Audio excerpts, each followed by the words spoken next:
they're going in a much better direction. Come on, I got it. Let him finish, bro. It's 3-on-1. You got to give him. He needs more time, bro. Let's be fair. Y'all got to trust me to host this shit, bro. Y'all got to trust me, bro. Thank you, Mark. We can't even have these conversations without both of y'all. All three of y'all trusting me. Let's just do right by everybody. Let him say what he say. When I watch a movie that has like a Django or something like that, and I see that hot box, I get infuriated just like black folks do. When I see something like that, I know that was done against black folks, but to me, I just see it from a humanitarian standpoint. I wouldn't care what color that person was. It's infuriating to me, so I get it, you know. My ancestors did a lot of demonic shit, and you'll never hear me ever say anything in defense of it. So let's not try to manipulate what I'm saying that I know to be factual as manipulating it into something else. This is why you don't get white people talking about this too much. Right. Because if we do, we're slammed for being racist. Whether what we're saying is true or not, it's not going to be perceived that way. Brandon is particularly guilty of that. No matter what I say, he's going to find, just like with the moth, he tried to use that against me, saying that I was putting black people on level with like an insect. And you know I damn well wasn't meaning it that way, but that's how he hears it. Fair enough. Let's table it there. Go ahead, Clips.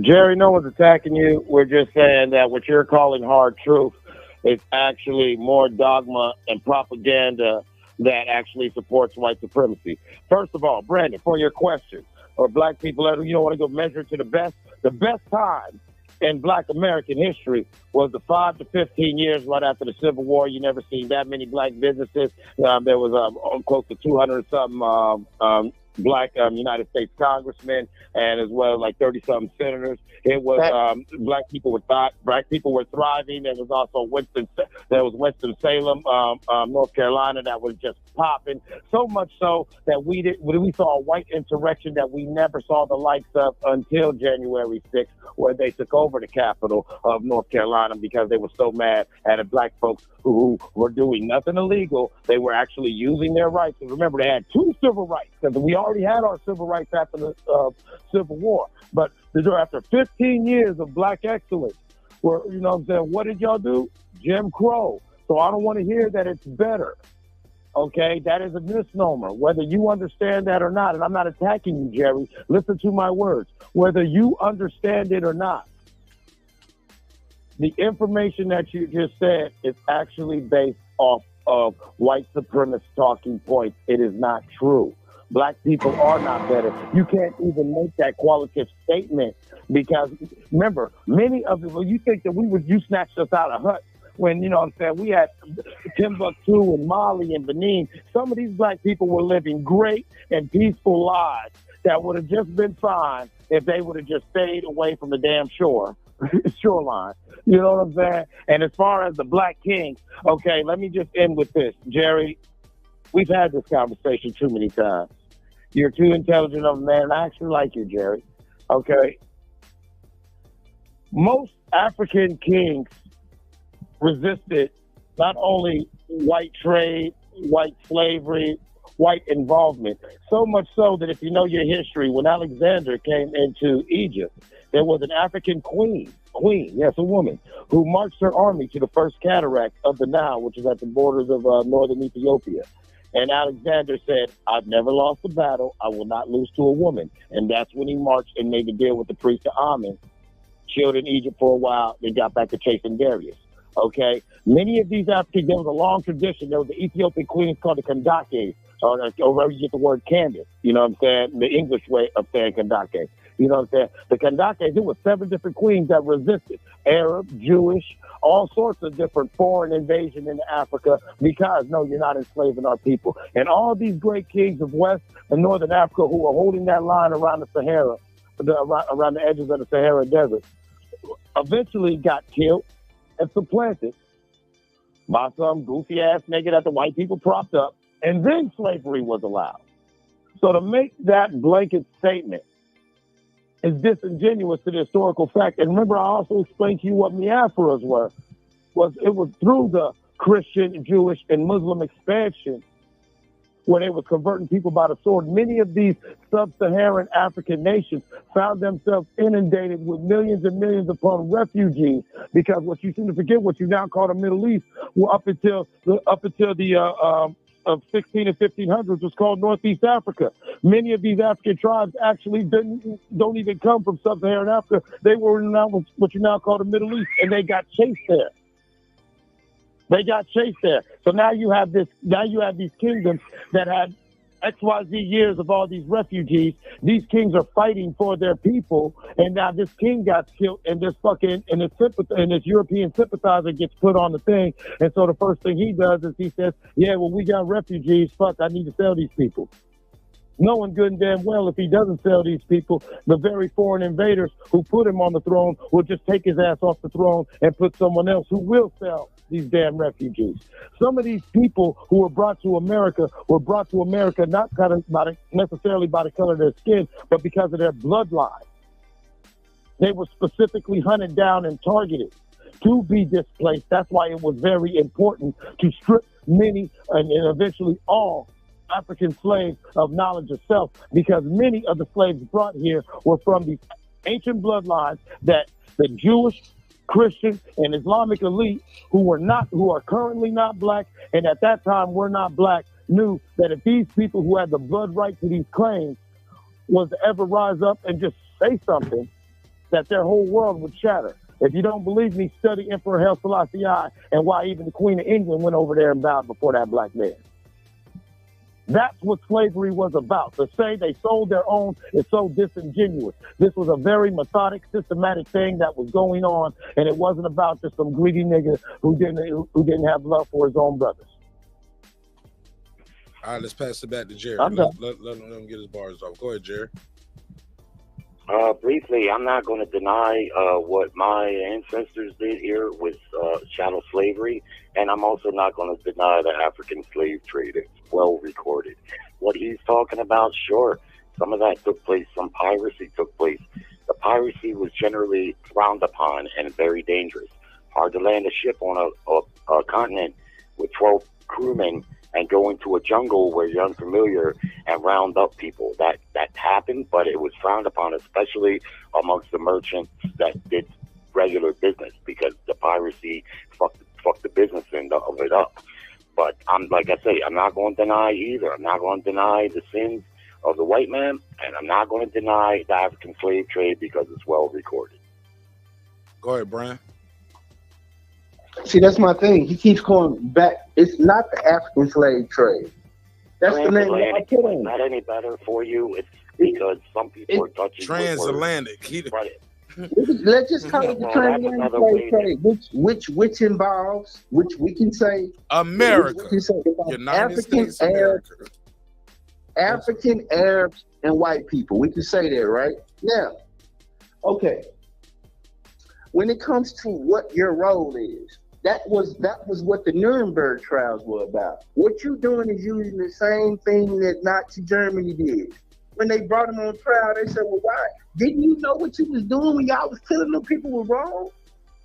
They said, yeah, we know, but we just following orders. That's the status quo today. So somebody could tell you that you should feel this way and you shouldn't have no compassion on nothing, and this is the status quo. That's what I'm talking about. These are disingenuous conversations where they like, yeah, we did bad, but what did your bad entail? Okay, the Africans had their role to play, the Arabs had their role to play. Fine. But did the Arabs get whole new civilizations built on the back of their slaves, like the people in the Western Hemisphere did?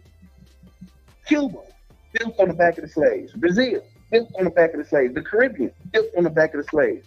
The greatest country in the world right now was built on the backs of slaves for 400 years. Who cleared the forest? I know y'all like to talk about Davy Crockett and how y'all explored this. Who cleared that shit? We did. Who plowed it? We did. Who built these dams and shit? Who did all the labor? Who cleared from the east all the way to the frontier Midwest, all the way to the west? Who was working on the railroad? Oh, they like to say the Chinaman built the railroad, but in return the Pilgrim killed it. Okay, that's a Nas lyric. But anyway, who built this shit? We was involved in the fundamental building of this country every step of the way. And we still get treated like we wasn't here. People come over and disrespect us daily. This shit could be over overnight. The reason why I know this could be over overnight, because look at the Germans. Look at what they did after Nazi. It's called a German, I forget the name of it. But anything they do, you cannot have a Nazi flag. You say anything racist, you go to jail. You do these things. They can implement this shit overnight. They don't want to. Because you got to remember, for capitalism and white supremacy to survive, you have to have poor people and the darker people of the earth. That way you can differentiate who they are from white people so you can mistreat them. That's why. So this shit has to thrive.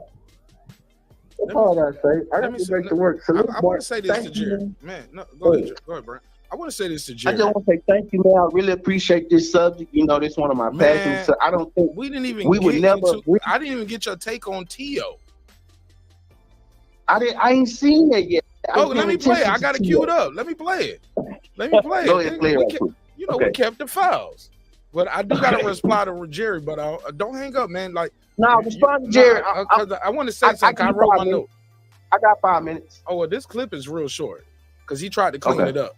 But I wrote my notes over here. I got a question for my good brother Jerry, and I've heard it so much, especially if you guys go look at if y'all go to my YouTube short, just type in Martin Nash Louis Farrakhan, or go to my channel and see the most viewed video I got on my channel. It's a video I did about Honorable Minister Louis Farrakhan, right? And the way he describes corruption, right? He says what he's saying, and he's 1,000% right. But the comments, matter of fact, type in Martin Nash Malcolm X and go to the short I got on Malcolm X. Just read the comments, full of racist shit. You know what I mean? And they were like, well, your people sold your own people. Your people sold. It was like, that's Jerry, that's the go-to for white America. And you my man 50 grand, but, well, not 50 grand, but you my man though. You cool. Because it's an important thing. But Jerry, but on the flip side of that same coin, Jerry, like when I was talking about the market, right? And we kind of laughed that off, and you know, with indentured service. But understand this: whites want to say they don't want to be blamed, like modern white folks, right? I don't want to be blamed for my ancestors being slave owners. But in the same breath, they will say your people sold you though, so it was okay. Because Jerry, understand this, that wouldn't work right now in modern times, because if you go to your local corner store, Jerry, and there's somebody out there selling a baby, it's a black person out there selling a baby. I got a baby for you. You know that's not right. You wouldn't. Would you blame? Would you be like, well, would you buy the baby and be like, well, shit, it was for sale. Blame the mama. The mind is the same mind, Jerry. The brain is the brain. You know that's not right. It was normalized. It was okay. It's just a little nigga. It's okay. Yeah, I bought us a nigga, baby. You get what I'm saying? So let's not do that, because the mind is the mind. You know it's wrong, but it's okay because you, just based off how you look and the way your pigmentation is, the way you're born, you're in a position of power. But that wouldn't work, Jerry. That's not cool. I'm not doing that. That's not what I'm doing. No, Jerry. That's a trillion%. Jerry. No, Jerry. You did it already, and you always do it, and it's okay. But you're twisting it. No, I'm not twisting it. A metaphor that no, sir. Sure you are. Sir. Here's the thing: right is right, and wrong is wrong. It don't matter if it was 100 years ago or 500 years ago. Wrong is wrong. One thing can be wrong. It's just what was normal. No, Jerry. Jerry, but you said it though. You bring it up. You was like, well, how about the people that sold them? I was like, they sold them because it's a market to sell. Right now, it's not a market to sell a 12-year-old black girl at the corner store. But you could sell a 12-year-old black girl. You get what I'm saying? So you from there, exactly, Jerry. So it's not right then. It's not right now. And depending on what kind of white person you was, you could not come home to your woman and be like, bought us a little nigger girl. What the hell you about to do with that? That about to be your little plaything? That's about to be your little plaything? I bought us a little nigger boy. What you want to do with the nigger boy? I say that that's wrong, and selling a slave is wrong, and owning a slave is wrong. Two things can be wrong at the same time. You see? Two things can be wrong. I'm not saying that. I'm not saying one is right and one is wrong. I'm just pointing out the historical fact of what took place. Y'all don't want to hear it. No, Jerry. No. The truth does hurt, and I think the truth hurts you more because it's hard for sometimes white people to internalize and realize my family were monsters. They were evil people. That hurts, not for bro. Me because I already said that. Well, right? Well, you say that, but in the next breath, like I said, in the next breath, Jerry, you will reply with where the people sold the people that sold y'all. Jerry, I'm not buying no babies. I'm not buying no slaves. It's wrong. It's a 2024. The world was a different place back then. Jerry, you just brought up 1960. Jerry, you just brought up 1960. 1960 won't that long. My mama was born in 56. That's not that long ago. My dad was born in 48. 1960 in reference to the Civil Rights Act, not to No. You brought up 1960 in reference to are black people in a better place than they were in the 60s. That's what you said, and it's recorded. It's a live stream. Yeah, that's exactly. But you're talking about slave selling and ownership. No, but you just moved the goalposts again. Now you're trying to play judo, but I do this. No, bro, I do Hapkido in real life, bro. This is just verbal Hapkido. Cool. Because you're making an equation that is such an obvious equation that doesn't really apply. No, Jerry, Jerry, the mind of a 24. But Jerry, that's because the way our minds are set. Because you are in 2024. Your mind can't capture or factor the thought of going to the fucking market and like, okay, we got grapes, watermelons, lemons, and niggers. What am I gonna buy today? You can't fathom that in your mind, Jerry. But you can't fathom that in your mind, or you absolve it. But the problem is that's what it was. So for you to say, well, your people sold you. Well, Jerry, you could have went to the store and bought your lemons, watermelons, and your cantaloupes, and no niggers that day. Your people did. That's what we're trying to say. Just because it's a market for something doesn't mean you have to buy it, Jerry. Right, and both acts are wrong. Like but who controlled the market? He's doing wrong. That's what I'm telling you. That's buying the mess is also doing wrong. No. Yeah. No, but you can't buy it if they don't sell it. You can't buy it if they don't sell it, Jerry. Somebody got to make it. Let's pass the mic though. I'm wrong. I'm wrong for chopping you off as much. But Jerry, sorry, brother. Like it's like at certain points you need to apologize, but we ain't gonna agree on it either. Yeah, because Jerry, people can't sell nothing if ain't nobody buying it. Yeah, but still, they're both wrong. It's wrong to sell somebody as a property. Yeah, but we're not talking about that. We're not talking at this point, Jerry. The way we was brought up, we're not talking about the seller or the buyer. The person is the product. That's me, my family, my ancestors. We're the product, and we're saying that's fucked up. What happened to us? And you blurred out things like, well, how do you feel about the people that sold you? Makes us like, God damn, why would you even say that? We ain't got no control of the people that selling us or the people that buying us. We're the product, and we're saying what happened to us is wrong. And they's like, well, don't blame the buyer, blame the seller. No, both of them wrong. But motherfucker, you did what you did. You bought us. You could have said, nah, we ain't buying this shit. That's exactly what I'm saying. That's not what you're saying. That's exactly it is. And I've said it 3 times in the last 60 seconds. Fair enough. But you're talking loud over me. They're both wrong. And there's a lot of wrong that needs to be placed on the seller. Because if those kings would have said, we're not selling our people, then what? They had the option to do that. In most cases, they could have said, no, we're going to got other things to trade, but we're not going to trade our people. Killed the planet. Some people did, and guess what they did when they didn't sell them, Jerry? You know what they did? They invaded the village and killed the kings too, and kidnapped them. It was more of a class thing than anything, because the black kings, the people that the black kings traded were just as black as they were. Jerry, it got to a point when they was like, well, shit, niggas ain't got no more gold, no more diamonds. Or they don't got them to sign some shit saying we own it. Or we just take the king. We just take you to. Yeah, Jerry. Bring you over for a visit. Jerry, you just never come home. Jerry, do you know how many legends and classic European legends and tales were about African kings and queens who refused to acquiesce to the transatlantic slave trade? And so either the Arabs or the Europeans would steal their children, and that's why you have a lot of, like, my ancestors, Black Moors, who were in France and Italy because we were princes and kings who were kidnapped and held hostage by the Vatican or by this Roman Sultan and all like that. Where this king has to know that all three of his children are living in Italy, and yeah, they're safe. But the minute we get a letter that's saying you ain't letting our slave letting our traders trade slaves, gold, and ivory and shit like that, guess what? Remember, we got your kids. They use that same tactic in America. Like Brandon was trying to tell you. I'm sorry, Clips. I ain't riding with that. I don't think every black person here came from kings and all that. I don't believe that. I'm sorry. Not everyone, no, but that's how they controlled the kings. That's how they controlled kings. If they didn't just kill them and supplant them, they would think that's it. I can tell a lot of these motherfuckers were good workers, how they moving in. And you was a good worker, homie. You follow good instructions because you acquiesce. Well, I got a related topic.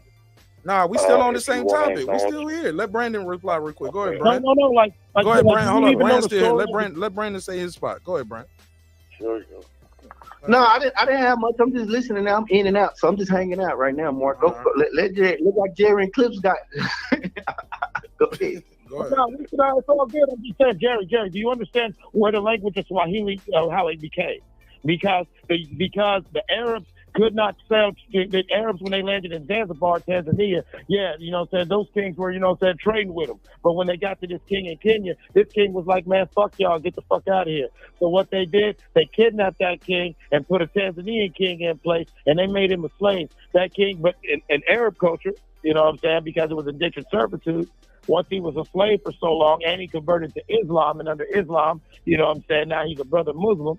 So after a few years as being now a Muslim and an indentured servant, the Sultan felt wrong for keeping him, so he let him go back to Kenya. And on that African king's journey from Saudi Arabia back to Kenya, he was trying to convert as many Africans as he could to Islam, because it was like, if we're already Muslims, they won't enslave you. And so they came up with they started having this bastardized language of the indigenous African language in Arabic, which is now Swahili.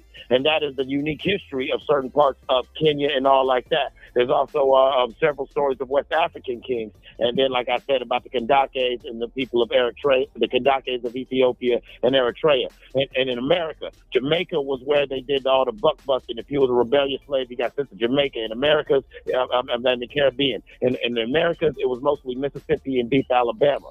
You know what I'm saying? That's why you even hear that in Louisville, a city of Mississippi, and everyone gets scared. Because those were all the buck breaking plantations. And so what they would do is, hey, you keep on cutting up, boy, I'm going to take your son and I'm going to send him to Mississippi. Or they would have your son and daughter on someone else's plantation 2 counties over, to where you get to acting bad. I'm going to send him a letter to do this to your blah, blah, blah, do this to whatever. That is how they control many of the African as well as Native Americans within the Americas with that same tactic. So with a blanket statement that they sold their own is disingenuous, because you don't understand the method and the political intrigue of why that was. They did this to their own too. Mind you, what I'm saying to you should not be a shock, because if you know anything about European history, that's how a lot of the European royalty kept each other in check. They were all cousins, so they would think something, oh yeah, come over here for a dinner party, and all of a sudden now the bitch can't leave, and they send a letter to the king, yeah, your niece, yeah, she's over here, she's cool, as long as you do this, you do that, whatever, we'll tell everybody that she's gonna marry my cousin and it looks good, but yeah, nigga, you better sign this treaty. That's an old play. You're smart enough to know that. So that blanket statement is disingenuous. I love the way Mark said it. We're telling you about family trauma, and you're saying like blanket statements are disingenuous. I know you don't mean it. No one's attacking you personally. But we're trying to say to you is that even that in itself shows the white supremacy, shows the white privilege, how you are, even though you grew up around black people, you grew up poor, you grew up all this, you are still in so many ways so unaffected by it. Because what we are talking about are things that if you are not a melanated person, I understand it's very hard to empathize, and I'm not trying to say this to be critical of you. I'm saying this to truly have a human moment with you, Jerry. This is something that, this is something that we're trying to express to you. I'm not trying to beat you up. I'm trying to express to you that some of those statements are just inaccurate. Let him reply. Go ahead. Then we can move on. Yeah, man. well, I disagree from a fundamental level. I'm not saying what you're saying, where there weren't cases where some tribes refused to do that. I know all about that. I know about what you're talking about with the migration into the Arab, and I understand those things, but it doesn't make the other part not have any truth at all. So while you're saying I'm making a blanket statement, it sounds to me like you're trying to make a reverse blanket statement and say that that's exactly what it was, when that was not the majority of it. And I don't really want to debate that much more, because I don't think we're going to agree on that. What I say and what I feel in my heart is wrong. It's both wrong. They're equal wrongs to me. You see what I mean? And I'll quickly make a reference to the drug dealer again. The drug dealer selling heroin on the corner, yeah, he's selling it because the junkies want it. But that guy is probably responsible for more lives. Mothers neglecting their babies starving to death, junkies over ODing, and to put a little money in his pocket, right? No, Jerry, don't use a drug dealer. Use a person selling a person, because that's what it was. Because the drugs that aren't the living, breathing things that you got to feed. Use that same reference with a person. Because I think, because a lot of people, can I make an equivalency? Because a lot of people will buy some drugs or some cigarettes or a beer or some candy from the corner store. Would you go to the corner store and buy a person? Why would you ask me such a question? Because I hate, because you brought it to an inanimate object. That's a terrible example. Because we're talking about a time of slavery. When the world and it was wrong. Now you with me? Go ahead. So when you say, would I buy a baby? I mean, it's just a ridiculous question to ask. Right, because back then buying a person was like buying a cow, a donkey, or like you said, some drugs or a pack of cigarettes. Early on in this conversation, that I don't know how anybody was so attached to humanity that they could view another human as less than human. I don't know how I got you right here, Jerry. I got you right here. Because it goes back to Teofimo Lopez saying things like this. Let's play it. Two fights interest you more. Dogs. I don't know, motherfucker. Dehumanize the person. Which one of those two fights interest you more? Gervonta Davis you or take the humanity away. Whichever monkey wants to get the everybody. Which one of those two fights interests you more? Gervonta Davis or Terence Crawford? Whichever monkey wants to get the banana. Okay. All right. Yeah. You make them not human. Well, you're not a human. You're a monkey. And I understand that, and I get it. What my point is I don't understand how they were thinking that way. What in their soul allowed them to think that way? Now, in my soul, I can't know for sure what I would have felt back then, especially considering how a lot of people felt that way. But in my soul here today, I can't imagine feeling that way. You see what I mean? I can't imagine it. So that's not my point. You know, my point is just that I don't know how people were able to think that way. But from what I've studied about it, a lot of it was class. It wasn't so much the skin color necessarily, because there were other slaves that weren't black. The term is Slavic, and they were white.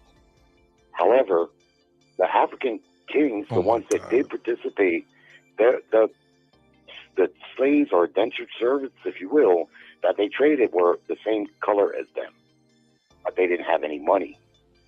You see, they wasn't going to send their royalty. They wasn't going to trade that, right? So that class had a lot to do with it. But I got another topic I would like to talk about. It's related, and I'm curious. I've been curious about this for a while, and this is the best place to ask the question. Say it. Hear it? Go for I've it. heard some black, I don't conservatives. I guess they're probably conservatives, but I've heard some black folks say, more than a couple, not just Canada Owens, but more than a couple, say that black folks in the 60s were better off, and hear me out, not under Jim Crow laws necessarily, but they were better off as a race then, and they'll point to things like divorce rate and abortion rate as compared to today. And I'm curious if you think there's truth to that line of thinking, and if you do think there's some truth to it, what would you say is the reason for it? Say the question again. Simplify the question, as they would say in mathematics or in English. Simplify. Okay. Well, simply short put, form of the like question. In the 60s, from what I haven't researched this, but I heard them say it. Candace Owens, I'll just use her because that's the name that's coming up. That the marriage rate. To be fair, Candace Owens is somebody who wasn't even born in the 60s, but go ahead. Yeah, but she can study stats just as much as anyone else. Fair enough. The point is this. The point is she and others claim that the divorce rate was right on par with white people. Black couples didn't get divorced. And the abortion rate was far, far lower. Now, some of that can be explained because abortion had a terrible stigma attached to it, for years and years. Lots of women gave birth to babies that they didn't want to do. But what I'm saying is, do you think there's truth to the statement that the marriage rate and abortion rate were much lower? And if you do, why do you think it's higher now? I'm gonna let the panel jump in on that. Brand had a couple babies snatched before. Go ahead, Brandon. What you think?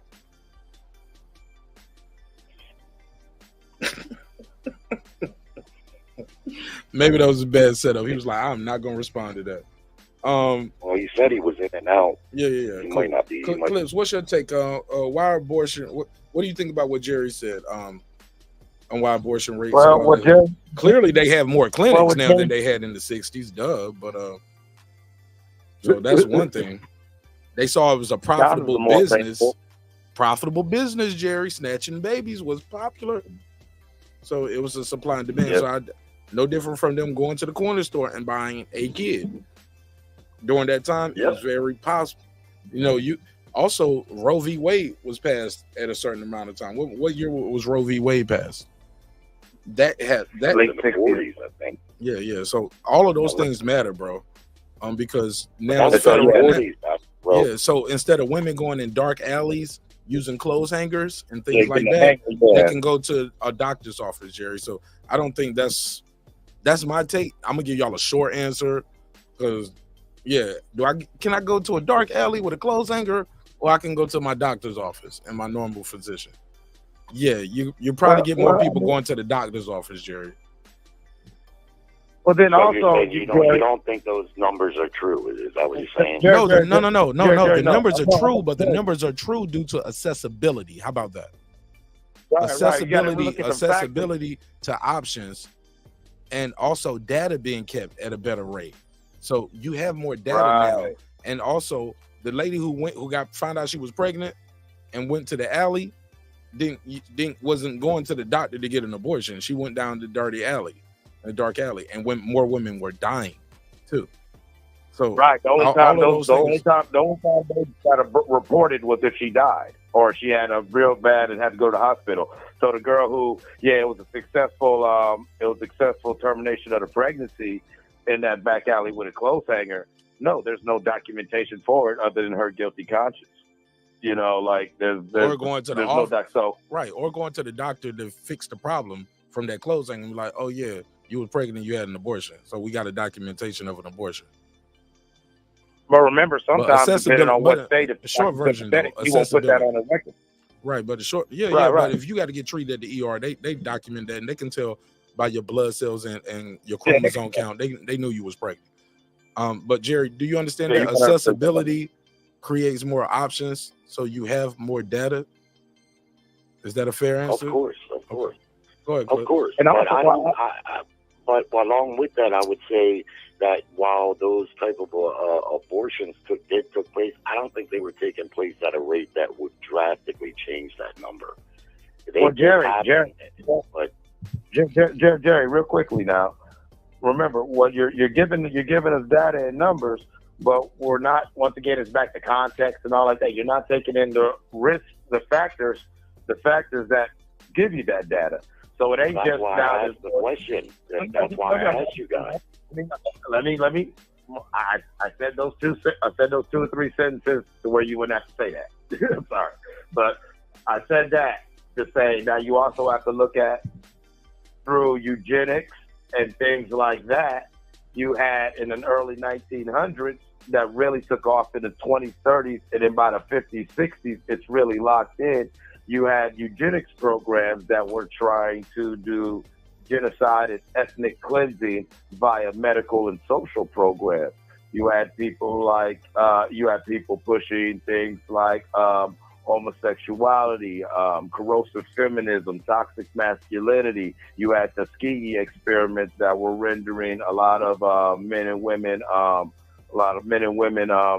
infertile. You had also the social experiment, but you had Planned Parenthood and social workers breaking up the family and incentivizing people to not live in a traditional mother-daughter, mother-father nuclear family, because they could get money from the government and subsidize housing and all these things as long as there's no man in that. Also, Clips, they understood the economy, man, of taking the man out the household. Exactly. I was keep in mind, ladies and gentlemen, slavery never ended in America, according to the 13th Amendment. It's just you have to commit a crime and go to jail. So they found a creative way to keep making people slaves, i.e. the corporate prison industrial complex, bro. It's a business. You got to commit a crime. It should not be. You got to commit a crime, Jerry. Jerry, no. I'm gonna tell you, bro. I got you on that. When I say I got you, jail too, bro. Jerry, no. I'm talking about prior to that, when they knew it was a business, when prison became a business, bro. I'm glad you said that, Jerry. I'll challenge you and everybody in the audience, please, please, please. If you're a reader, matter of fact, reading with Reggie Owens, you should do this book, bro. I read this book in college, and I found this book by accident. I knew I had to do a report. It was English too. Blah, blah, blah. I went in there and just grabbed the book. I knew I wanted to do something about Black studies, this, that, and third, but I just grabbed this book at random. It's called Slavery by Another Name. Lo and behold, Slavery by Another Name would become an award-winning book and documentary about how slavery in America was still slavery, just by another name. Because they can charge you. Once they freed those slaves, Jerry, understand this, those slaves didn't have nowhere to go. So they just walking around. You know what we can do now, Jerry? Loitering, vagrancy law. You need to be in the house by a certain time. Well, I ain't got no house. I just got free. You better go in the woods somewhere, nigga. Better hide somewhere. Better do something. You cannot be walking the streets. Cannot just be walking around downtown by our shops and all our businesses and walking across our fields. It was slavery by another name. You can just spitting on the curb, Jerry. I can give you a life sentence, bro. Life sentence. Life sentence means you're about to go work on these railroads, work these mines, and you just never come home. You just get found dead in the cave one day. So slavery by another name, y'all gotta look that up. I forgot the author's first name, but his last name is Blackman. Ironically, he's a white guy, but his last name is Blackman. Blackmo. I've heard of that book, by the way. Never read it, but I will. But look, how about this? For the people who don't like books, though, they made a documentary. It was on PBS. They put it on public broadcasting because they wanted everybody to see it. But what I think is dope about the documentary, you get to see the visuals. Even the book has some dope visuals in it. It's very graphic. But it was people writing the president. Yeah. Dear Mr. President, my brother was walking down the street. He was picked up by the police. Hello. Taken to court, got tried and convicted the same day. Told me my brother was going to jail for 10 years. He spit on the curb. What? Or my brother got life in jail. My brother got life in jail just for being outside. You ever heard of those black light cities and what they call them, black towns or sundown towns, where if you get caught with the sun down, bro, they will grab you, throw you in jail, take you from your family, freedom, and finances, and you are never seen again, bro. Won't even bring your family the body. They'll just tell them, they'll send them a letter. Well, shit, sorry, he died and we buried him. Next. And that would be it. That would be it. I'm sorry? No, depending on which state, they might send him a bill if they had to hold him for a couple of days. Bro, Clips, he might still be alive. We just tell you he's dead. And he's still a slave now because we don't fix the paperwork. So all of that shit right there, Jerry, I get it and I understand. But slavery on paper in America never ended. We just got to say you're a criminal to make you a slave. That's it. Yeah, but in today's day and age, you got to commit a crime. It's not like that anymore. Jerry, no, you don't. Jerry. No, let me say this. Damn, Clips, let me say this to him. Clips. Jerry, you misspoke. The word is convicted of a crime. You said you just got to do a crime. No, I just got to convict you.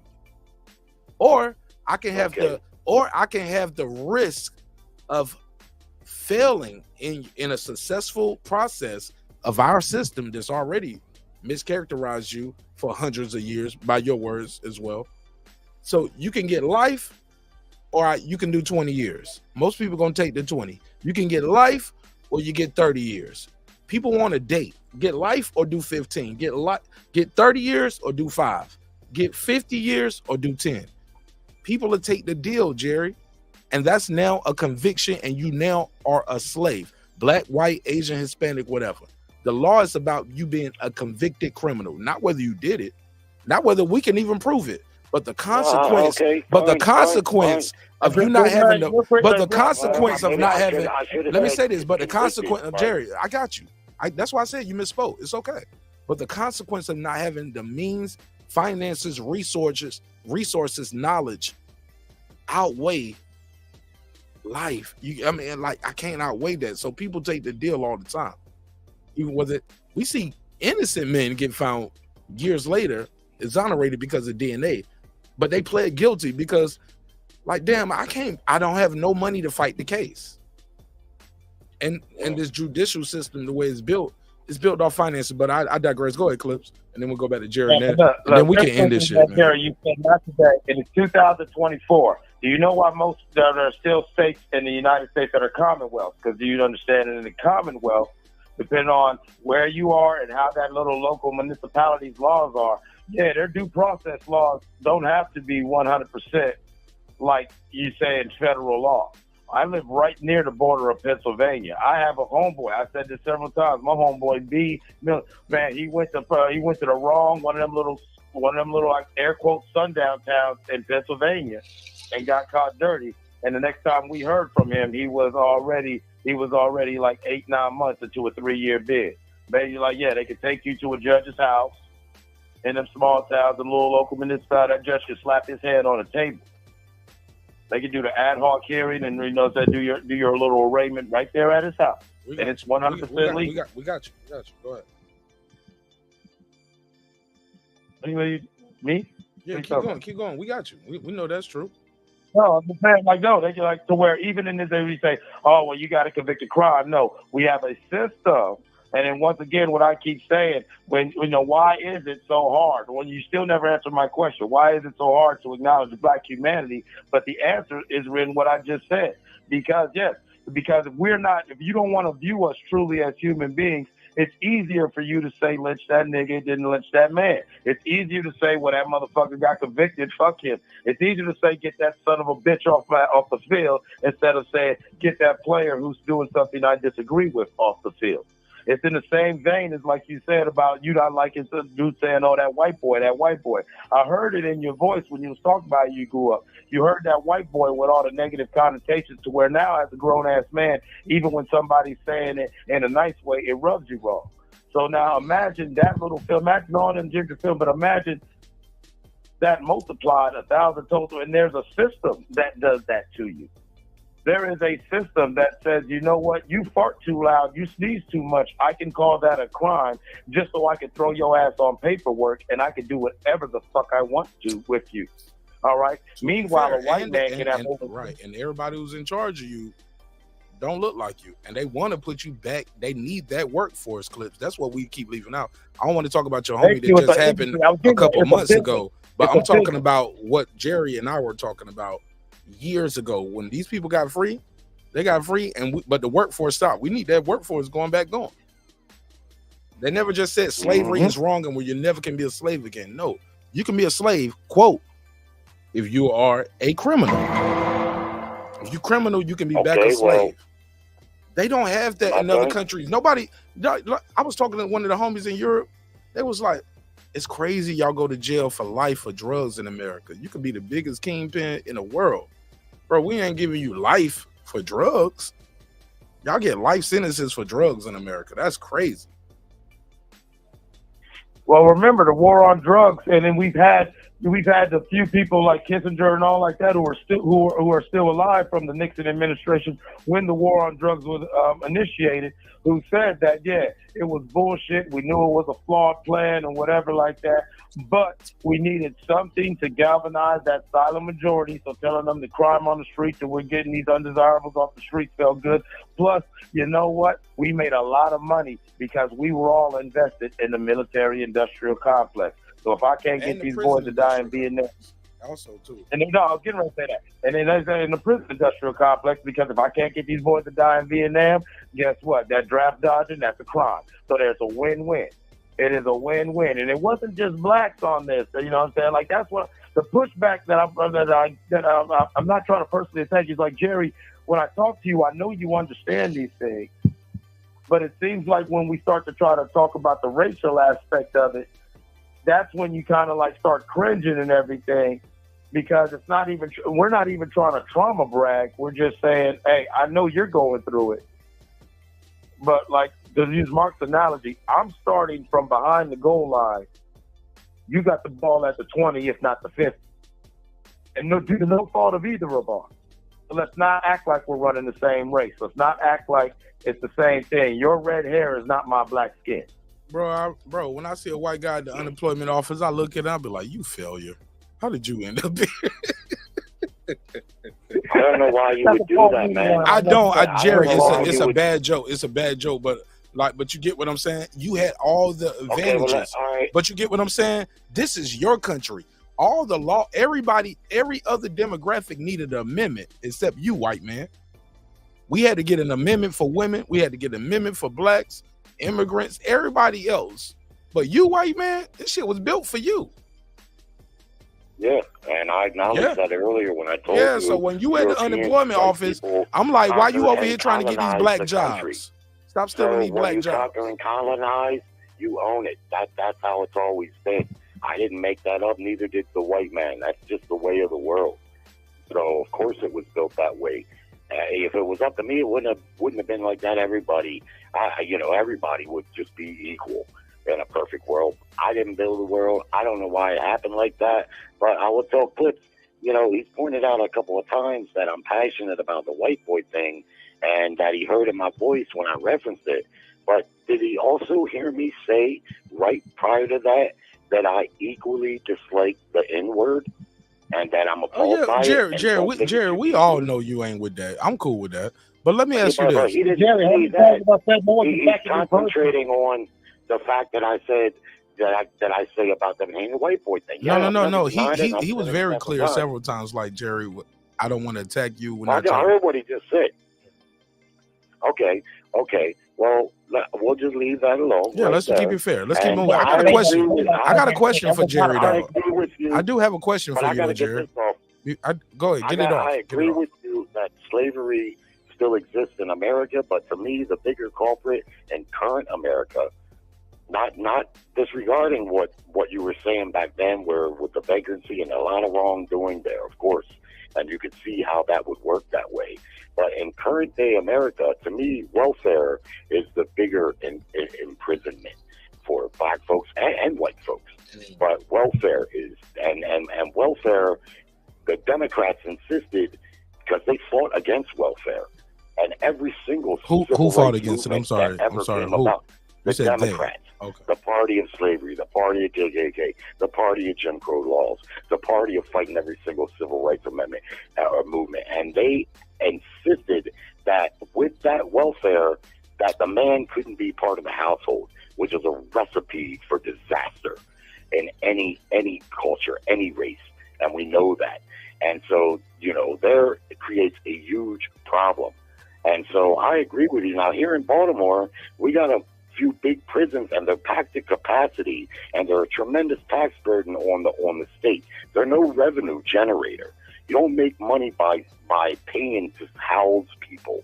Now, some of them do go out on the workforce, but it's a small minority, be they white, black, Hispanic, whatever they are. It's not enough to make it a revenue generator. And my estimation where that came from is, for the longest time, the prisons were run by government employees, and the government employees were doing lack jobs.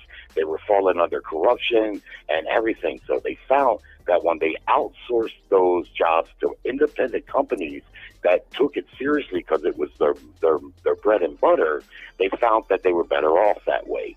But that led people to believe, okay, now there's an incentive there for profit. But that's not where it stemmed from. It stemmed from the government employees being corrupt and yeah. How did we get there? How did the government employees get corrupt? Go, Jerry. I want to hear your response. I want to know if one word answer, or a one sentence answer. Just like when you see state workers standing around and the 8 guys are standing there and one guy's in the hole what working. I was looking for. Well, that's exactly the comparison. No, man, y'all, bro, I'm gonna let y'all know, man. Y'all motherfuckers inspired me tonight. I gotta create a whole new channel, yo. I'm about to be on my Reggie Owens shit. Shout out to Box Conversation, Reggie Owens, man. This motherfucker, man. Reggie, Jerry, Clips, Brandon Washington, the chat, Lisa Bells, Bronze. Y'all motherfuckers inspired me tonight. Champion Heart, Gardner, Keeper One. You guys inspired me tonight because, and I say this with all due respect, I realize so many of us are missing information. We got a piece here, we got a piece here, we need to put all these pieces together, man. Bro, and shout out to Blood Boxing. Shout out to Blood Boxing, document retro boxing and documentaries with Blood Boxing. Or I think Blood Boxing is one channel and retro boxing and documentaries is another conversation. Another channel we has. But I gotta do a documentary channel. And I'm gonna do a documentary because I gotta do it this way because they're gonna probably try to clip me or flag me or take that shit down because I'm gonna be using other people's content like a motherfucker on that shit. But I'm gonna be doing these breakdowns of some documentaries and videos and books that people are just I just realized like that's a gift that I have.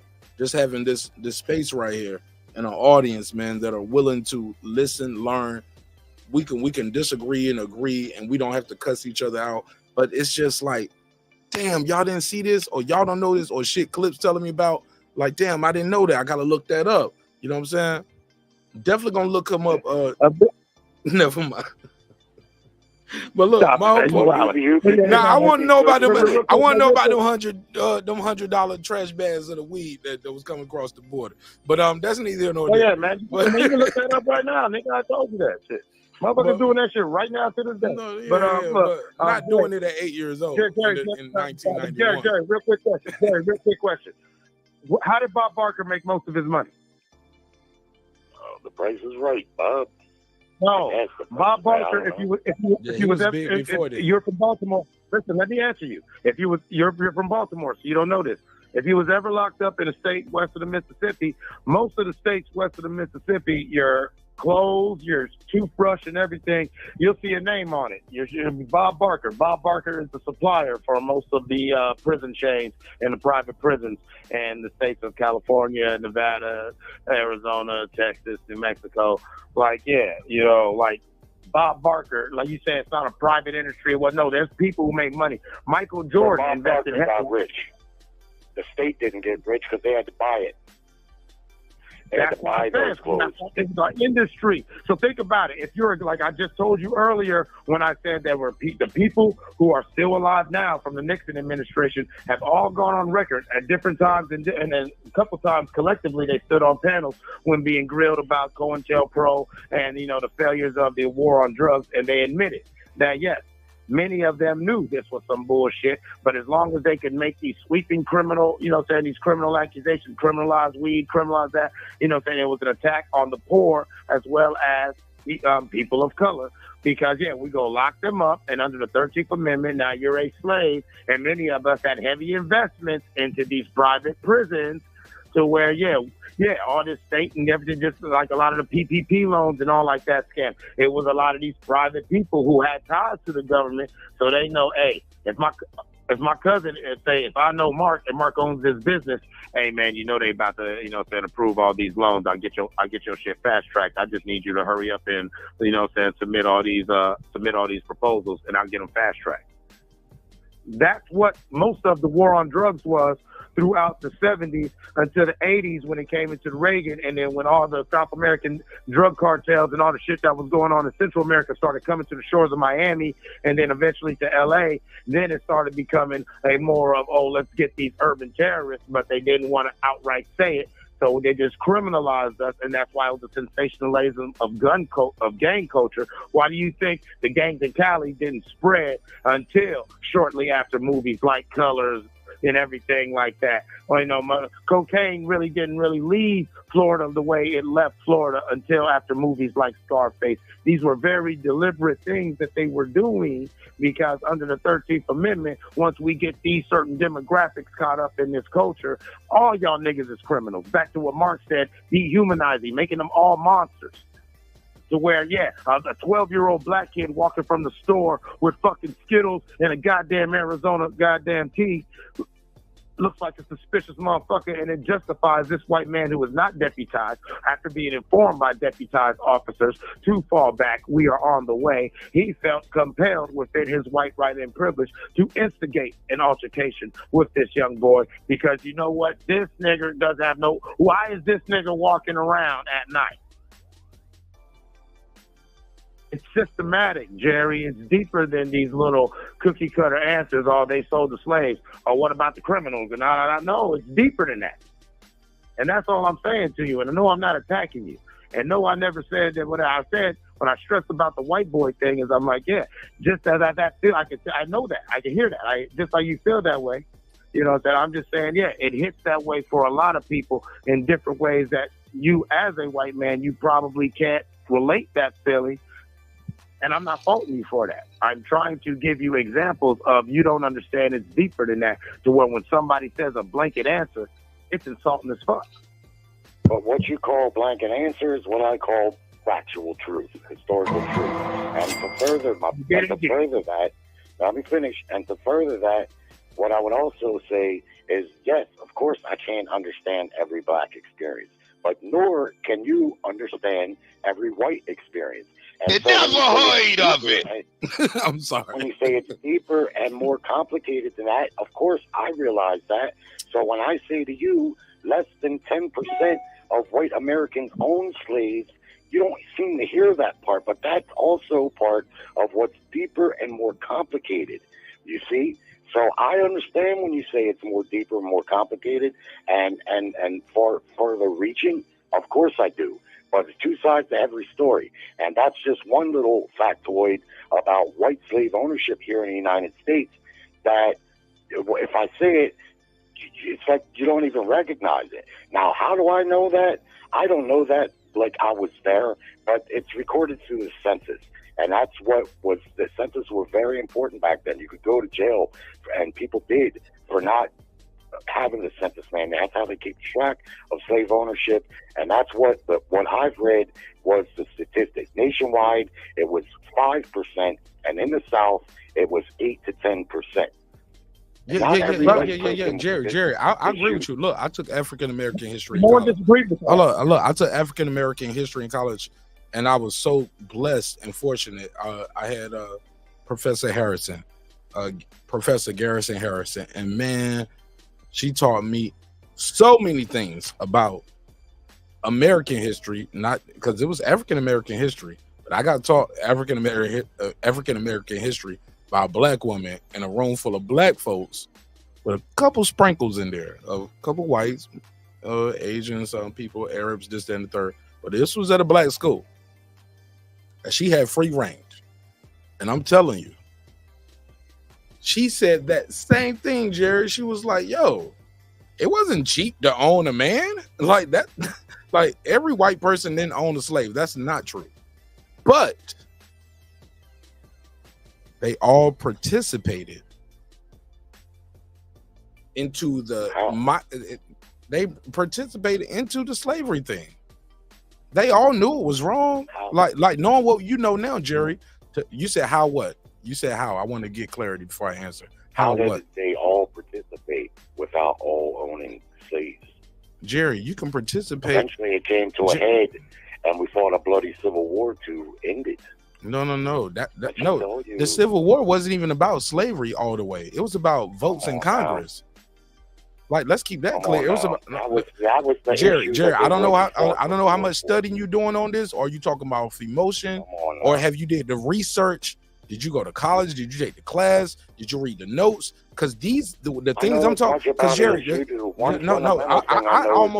can almost guarantee you don't know about it as much as me. They try to claim it. But Jerry, you know you can look these. The issue at hand. Jerry, see, you're having an emotional response.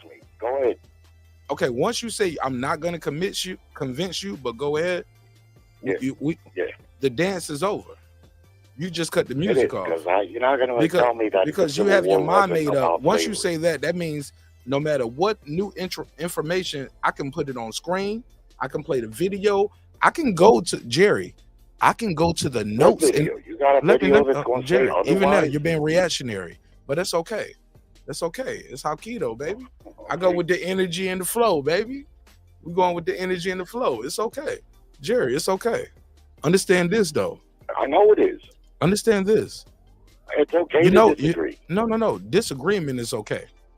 Ignorance is not. It is, certainly Ignorance is not at our age, because documentation should beat conversation any day.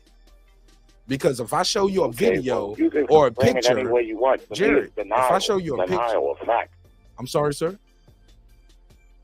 To me, you're denying the factuals.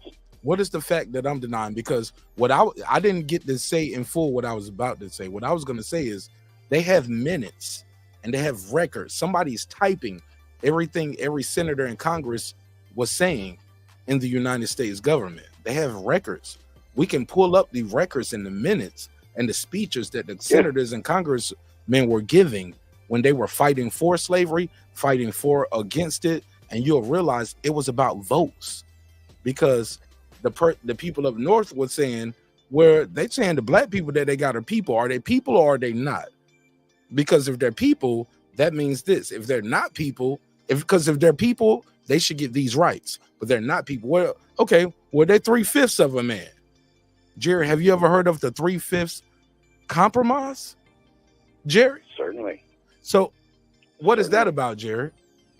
Oh, I'm about to cook. It's about matter of fact, I don't want to cook you, bro, because I love you, Jerry, and it's too late at night to put and you can't put old white men on the grill. Respect. You can't convince me. And I love you to death. No, Jerry, it's a fact. Why they fought the war, Jerry? They had a compromise. It was about what was 3/5 of a man compromise? Every 3/5 of a man meant what? That was saying that every 3/5 of a man meant what? Not entirely. Can I fucking answer? That was black. That was people saying that black folks weren't entirely human. That's what I know it to be. Which means what? Which means what? Because if you are human, you get they what? Be treated as an object. That was what they wanted to treat them as an object. Exactly. And if you're an object, that means what? Versus what? Well, you know the answers to these questions. No, Jerry. I know the answers, but clearly you don't. Here, let me enlighten you a little bit.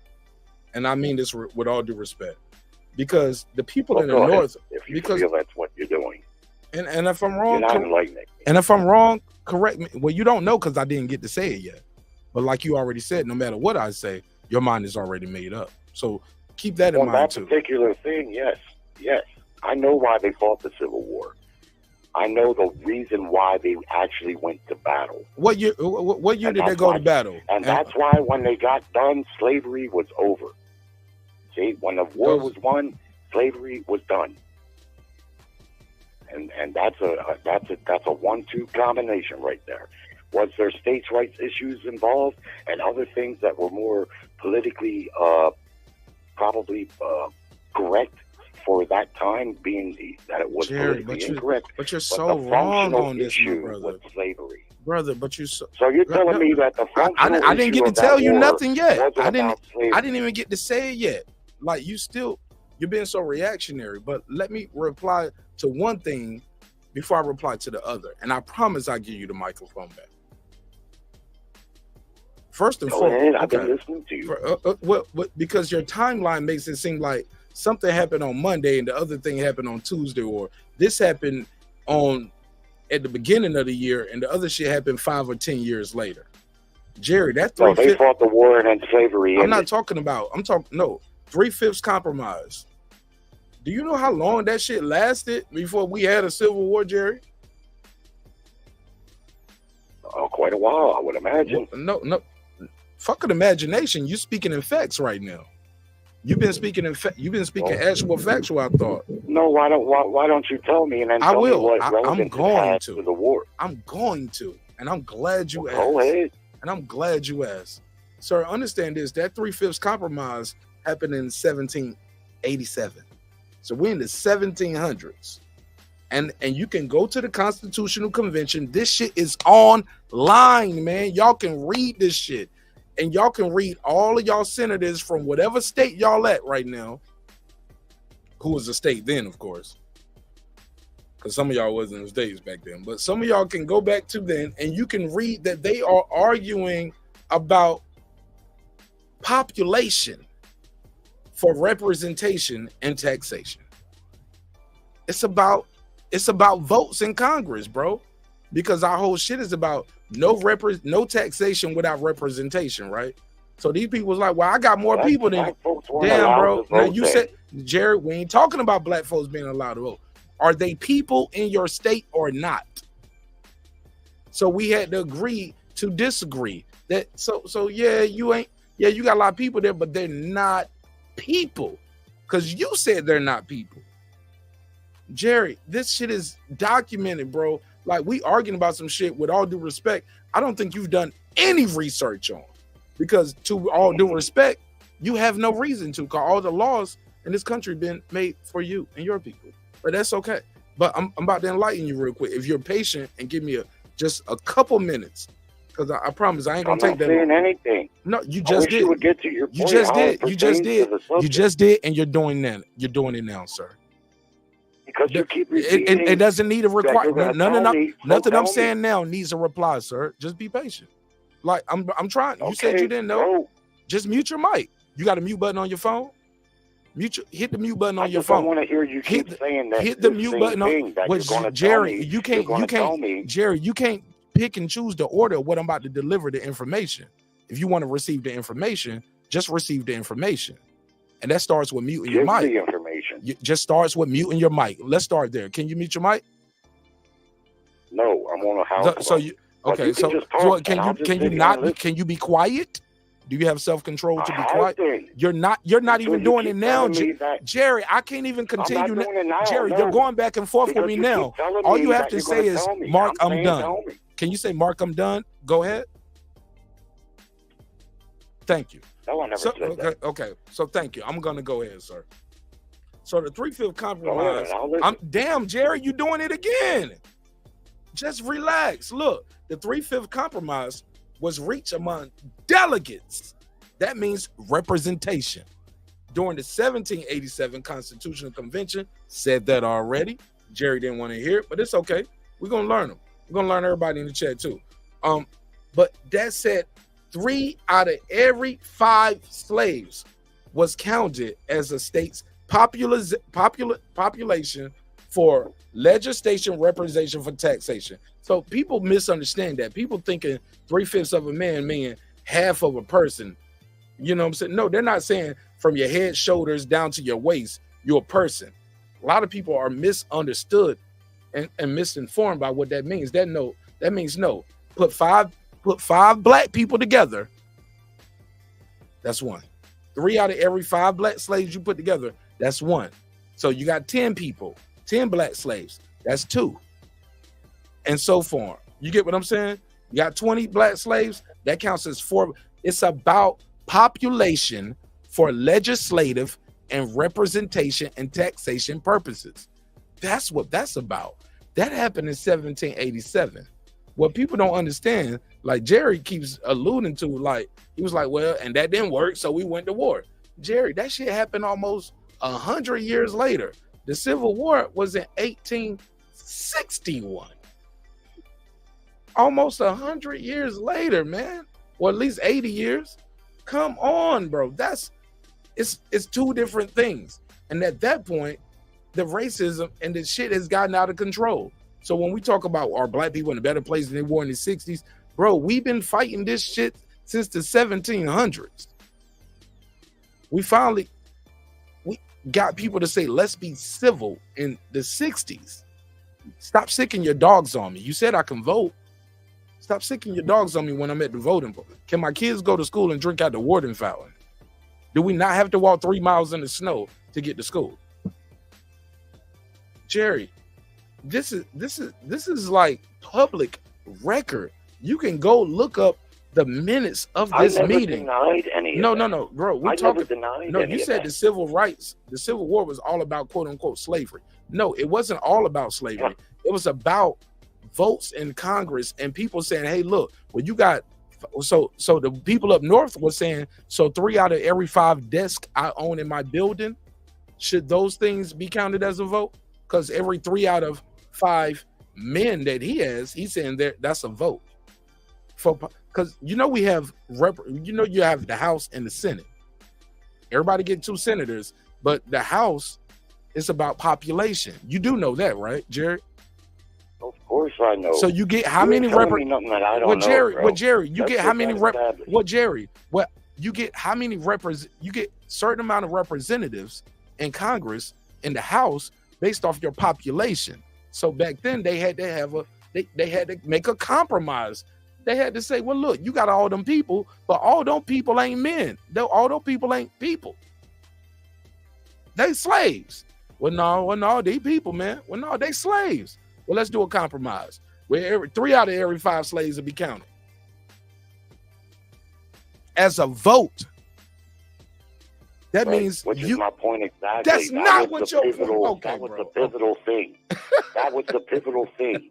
Why would all these representatives comment on what I'm saying is pivotal? The black man and of course representation and things fall in line with that. Of course they do. But the issue wasn't something about farming. The issue wasn't something about land ownership between white men and where boundaries are. We got Jerry, but we got there because of the 3-5 compromise. These people fought to say, I want to keep my damn slaves. I want to keep my slaves. Exactly. That's why. No, but the 3-5 compromise, that was people compromising, saying that these people aren't people. And that they tried that for about 80, 90 years, but they kept making more slaves in the north. Like, that shit was wrong. It was immoral, Jerry. And the bottom line up front is the shit started with votes. It's about power.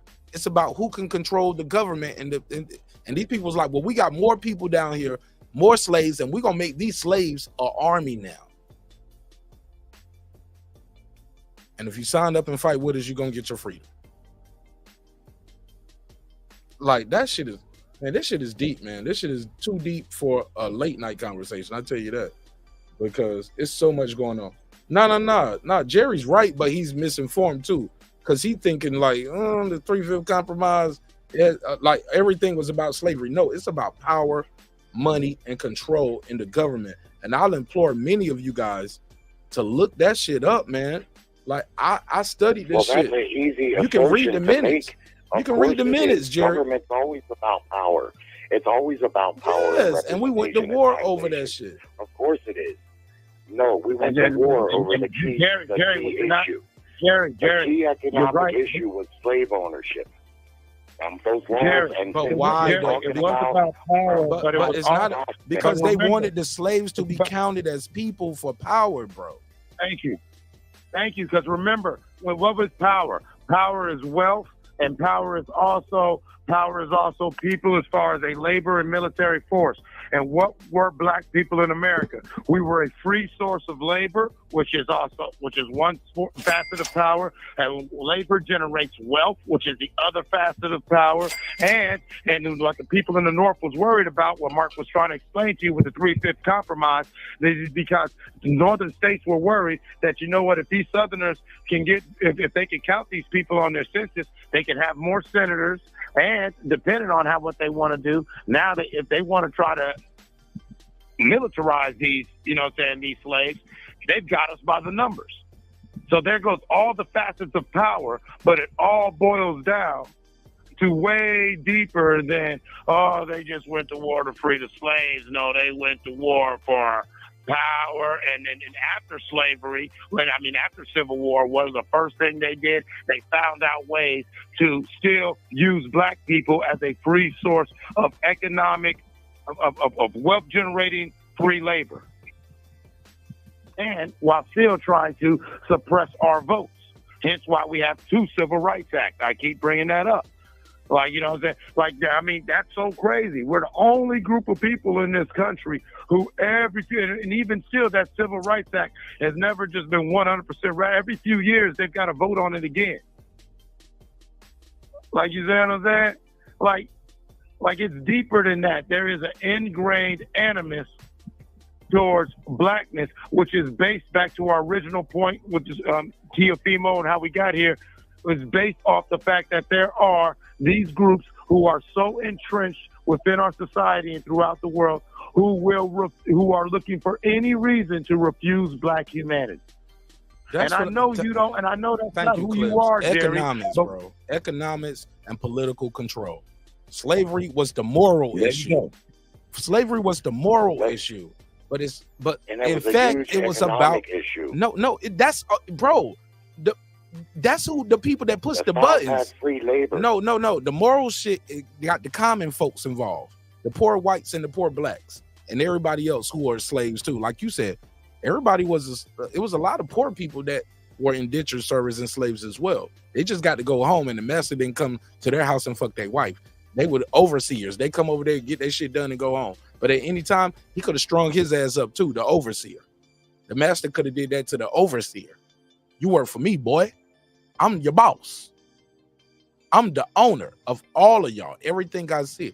But that shit changed, bro, because it got to the point where it was more about economics and political control. That's what actually started the Civil War.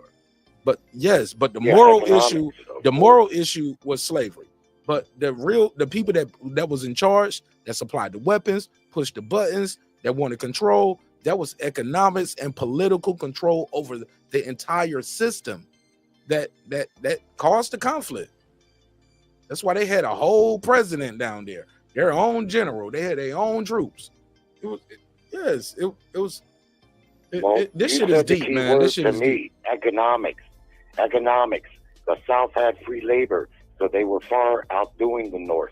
The North didn't have that, and they did not like that. You see, now they could have had it, though, Jerry. Why they didn't do it? You don't think it was no slaves in the North? There was, and so that's a misnomer that people think that there wasn't, because there was. Yes, but it's also widely known that in the northern part of the country, slavery was not looked at the same way.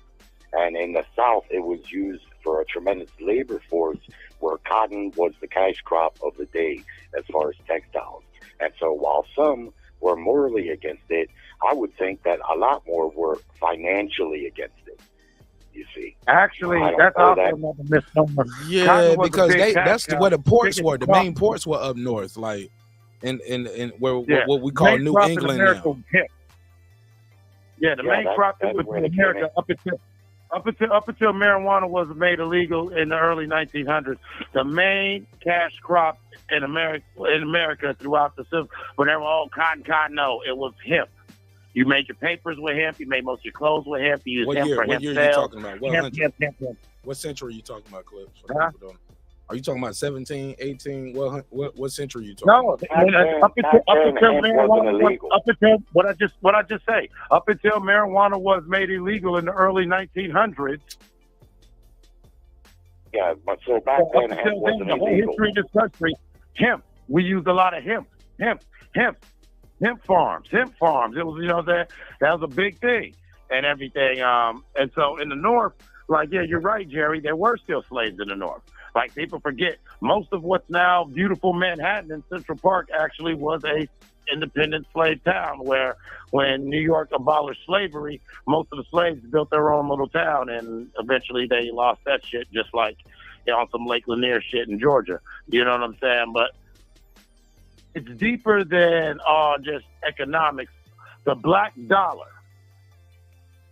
Back to what you were saying about the country music thing and culture. Why do you think blacks are so influential on culture? The black dollar is something, the black wealth and black cultural influence on the world is something that there are many in America who feel they have the IP copyright for, even though they have nothing to do with it, other than they will come and exploit it because they keep themselves in these little positions where they profit from black labor, and black, you know, that black labor and black incarceration, black crime.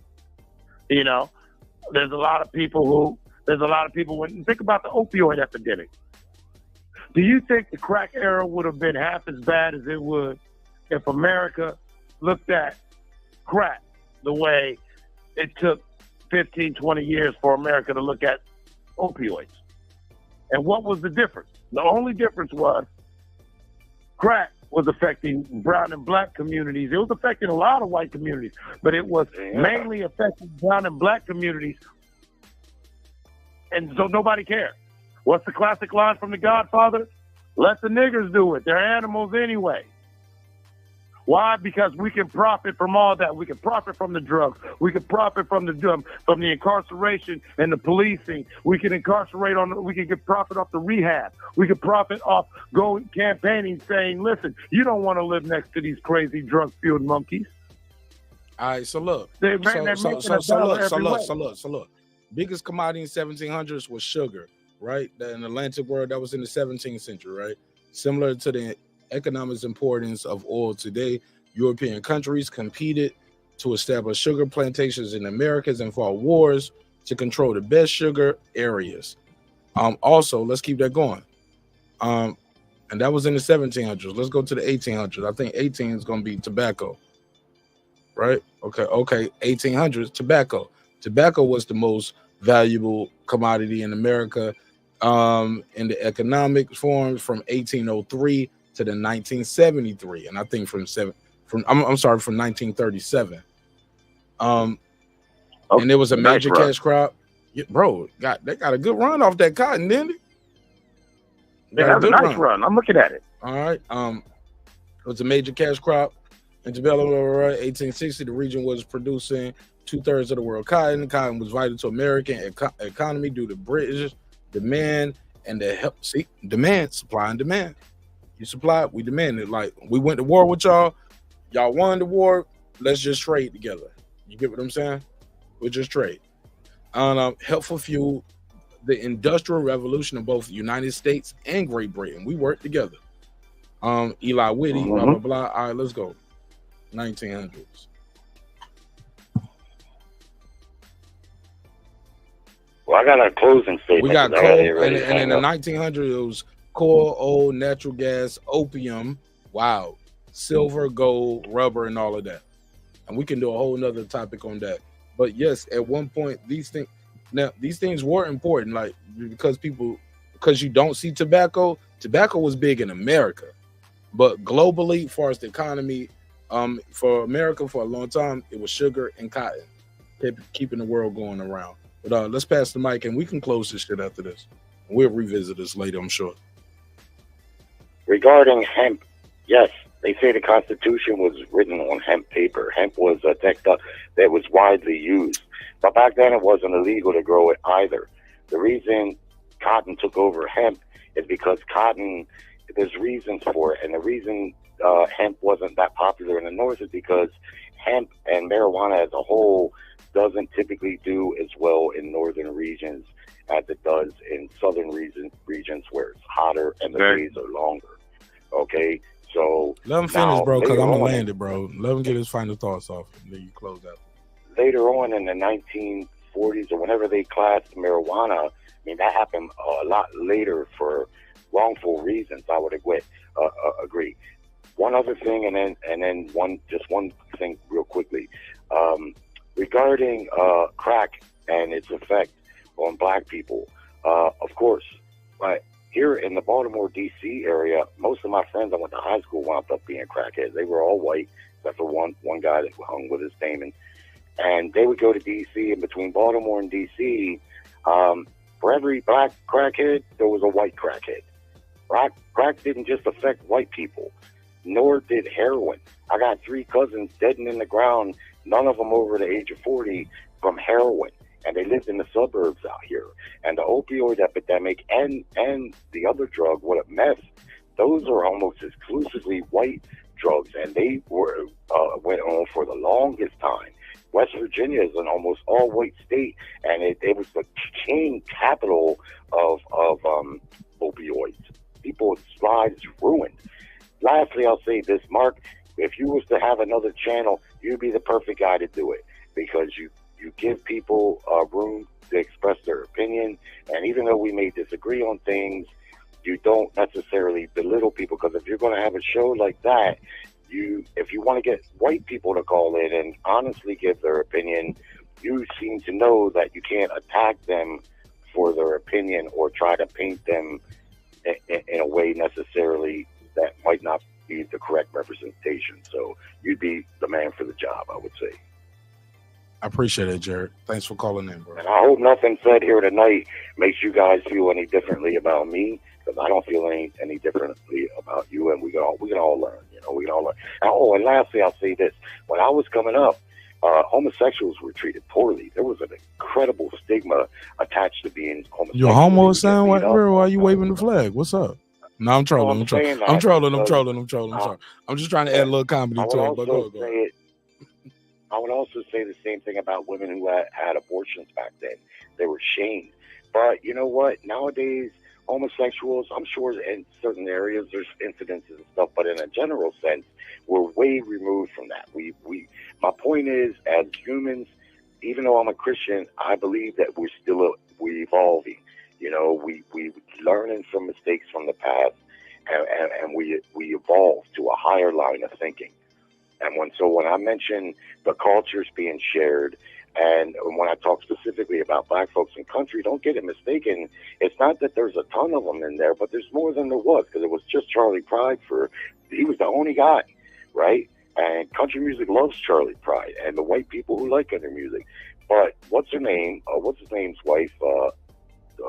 What's her name? Real Rich. She tried to cross over the country. Didn't work for her. Those black guys that are in country music right now, they're making damn good music. I don't know if it's so much about the black dollar in that instance, because there's so few. It's just there was always only one, and now you're seeing, some more black people getting there. She tried to do it, didn't work for her. Talking about Beyonce? Her song, Beyonce, yeah. But for Darius Rucker, and there's other guys. One guy, his name I can't remember right now, but I'm a huge fan of his. He's a light-skinned brother, but it don't matter. He's a brother. You wouldn't have seen that 20, 30 years ago. We're evolving. I think we're getting better. You know what I mean? It's not discounting all the horrible shit. And like when you talk about the 3/5 thing, you did teach me something there, because I always thought that meant that the individual was 3/5 of a human, not the way you phrased it, where it's 3 out of 5. Right. Yeah. So I limits the population. Look, that limits your population. That means for every 5 million people you have, only 3 million of them we gonna count as one person. I see. Real quick, Mark and Jerry. I gotta end it, yo. After Clips. I want him to get his final thoughts. Go ahead, Clips. That's it. Yeah, that's it. I'm done. All right, go ahead, Clips, and we're gonna land it after that. But yeah, after the 3/5 compromise, then they started doing things like redlining and gerrymandering to control population numbers because it's still about votes and economics, controlling black labor, black wealth. That's why many places that you see in many urban centers where you see blacks gathered, many of them places will be food deserts and everything like that. The shopping malls and everything will be in the suburbs outside of that black community, meaning all that tax money goes to pay non-black communities, not that black center that is fueling a lot of that. That's the same principle. It's been that principle. But yeah, final thought, fuck Teofimo Lopez and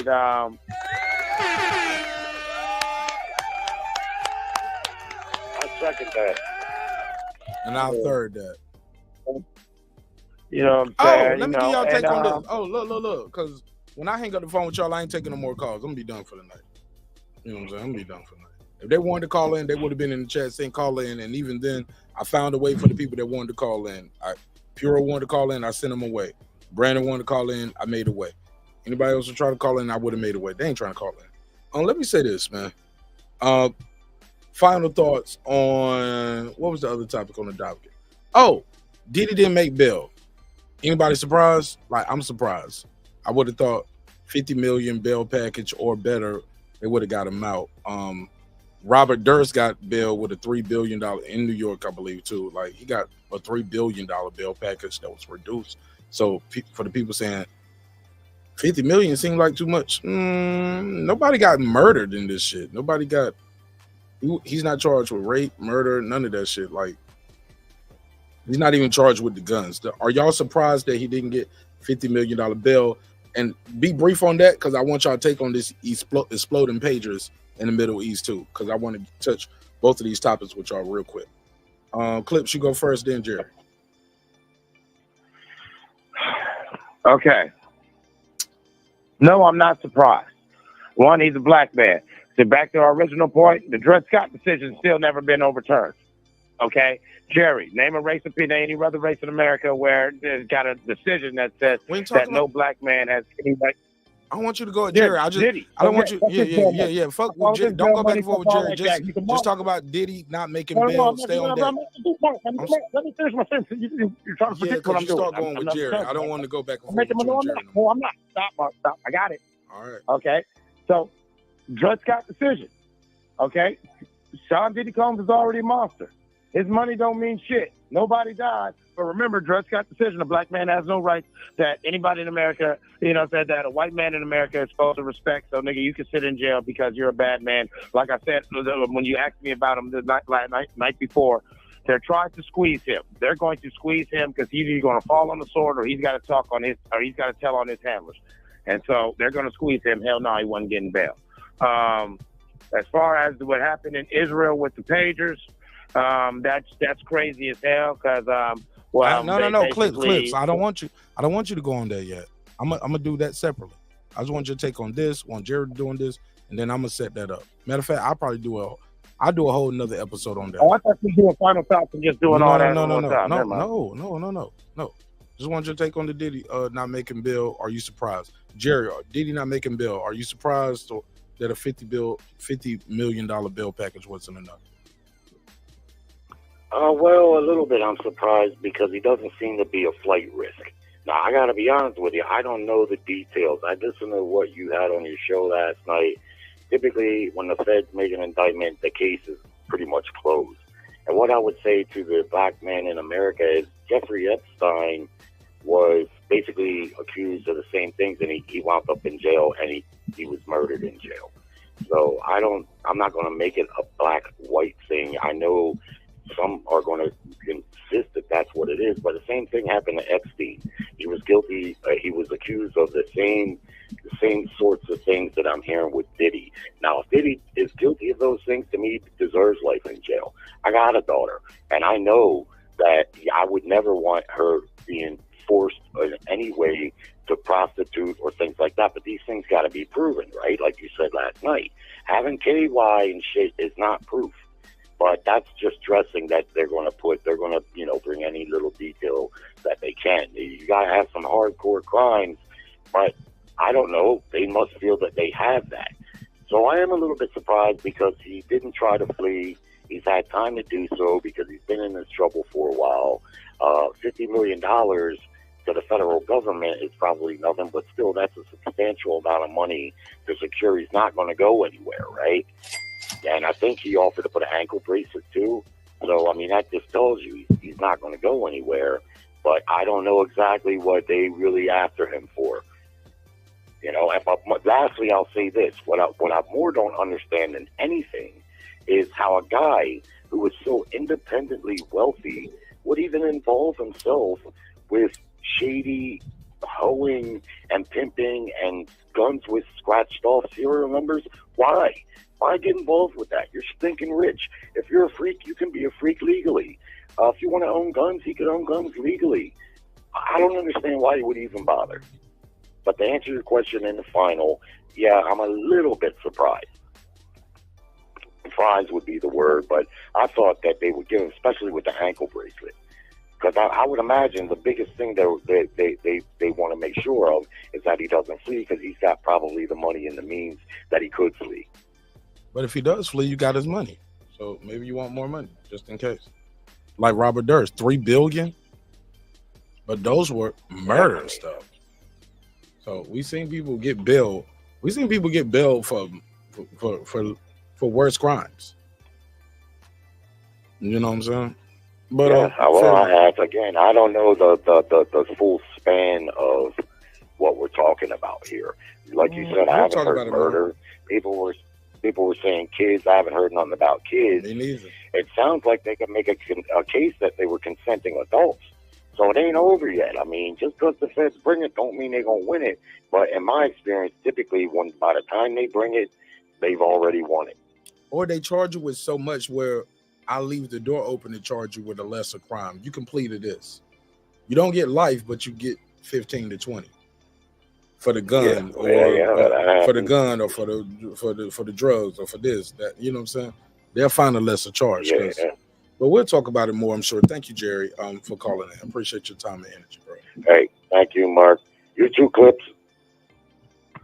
All good, Jerry, man. Great conversation. Man, we got to find a way to start earlier, Clips, huh? Jerry, Clips. We got to find a way to start earlier, man. Damn, man.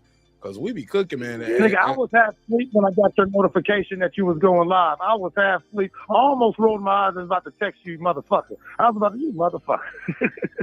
Man, hey, look, the late night show. What was it? What's it? Tonight Show and the Late Night Show. They two of the most successful shows in the history of America. And 60 Minutes is the longest running news program, I think.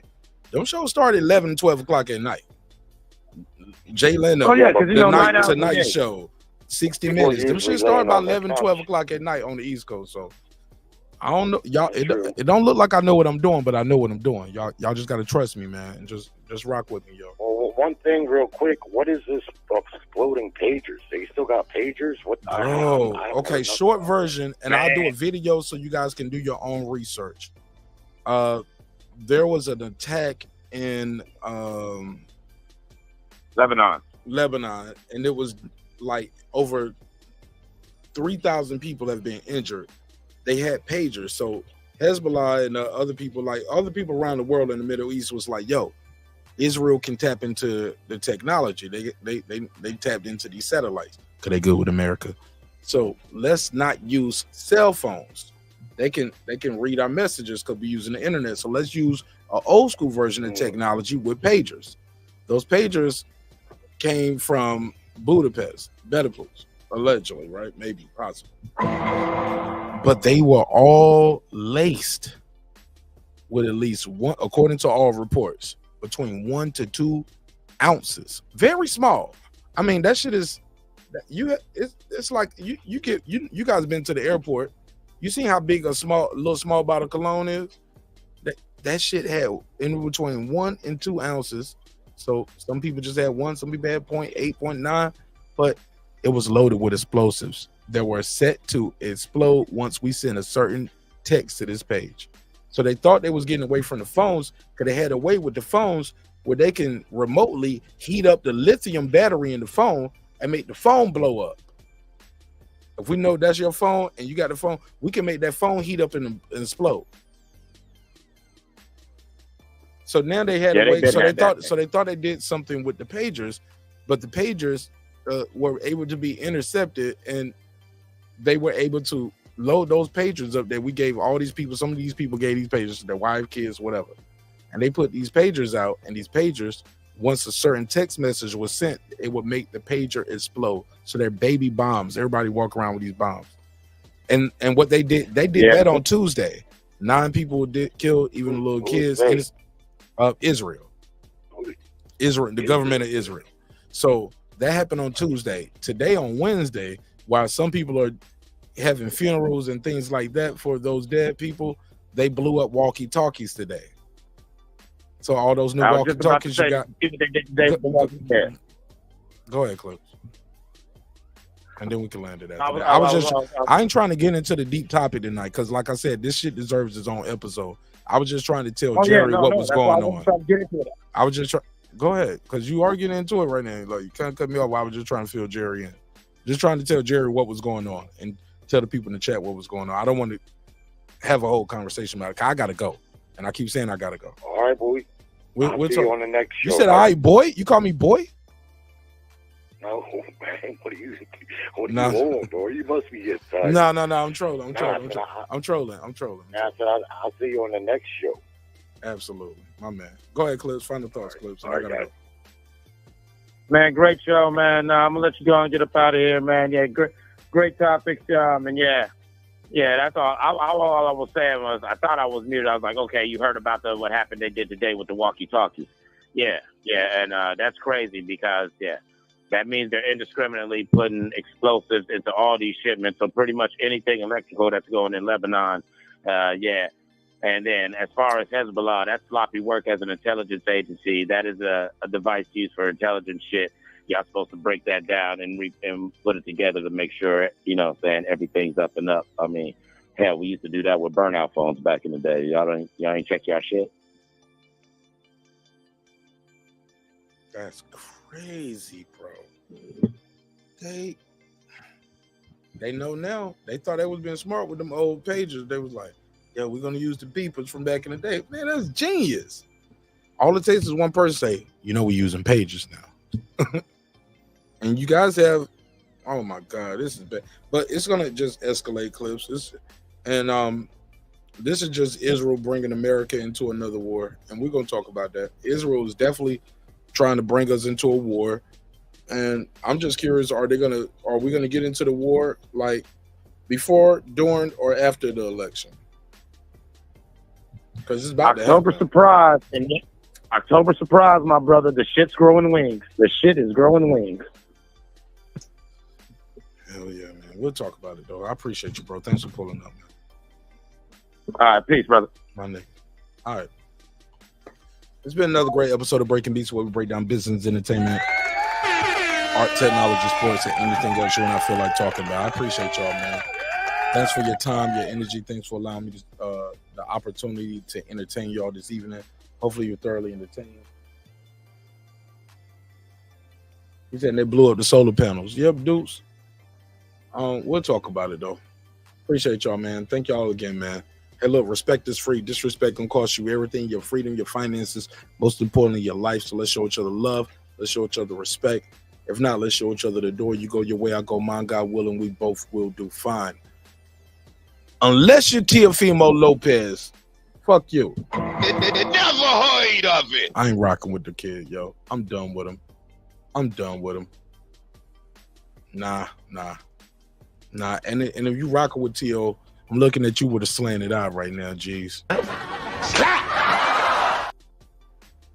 that's on your mama's mama. All right. Hey, look, drinks require your sleep, goals require your effort. Go out there and get your goals. I'm about to go out there and get both, my nigga. It's your man Martin Nash at Breaking Beats, where we break down business, entertainment, art, technology, sports, and anything else you and I feel like talking about. We are the #1 hip-hop political sports show with a comedy twist. We like to let the jokes fly. You know why. Life is serious enough, man. Life getting real serious in the Middle East. Life getting very serious here in America. But more importantly, we have a great distraction this weekend. Anthony Joshua will face off Daniel Dubois, and I will be watching that fight, supporting that in a major way. So we're going to have some good fun with these other topics this weekend, but don't get confused what we on this weekend. AJ and Dubois.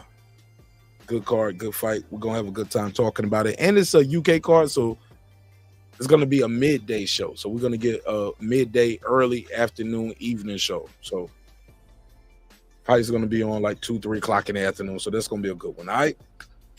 Tomorrow, I don't know. I'm not going to guarantee y'all I'm going to do a show. I have training tomorrow. Tomorrow I'm going to be training day. And starts at 8 o'clock on the East Coast. Last training session was like 8, like, I'm thinking we left till like 9. I think we ended at 9:45. I stayed around, was talking to the homies until about 10, 15. Came home, took a shower, get ready to do the show. I can't guarantee y'all I'm going to do a show tomorrow. I don't know if I will or won't. So I don't want to overcommit, but I will do something for the members, though. So if I don't do nothing else, I will do a members-only show tomorrow. But as far as the live for everybody, I can't commit to that. I'm just be honest, because I'm sore as hell now from Tuesday's work.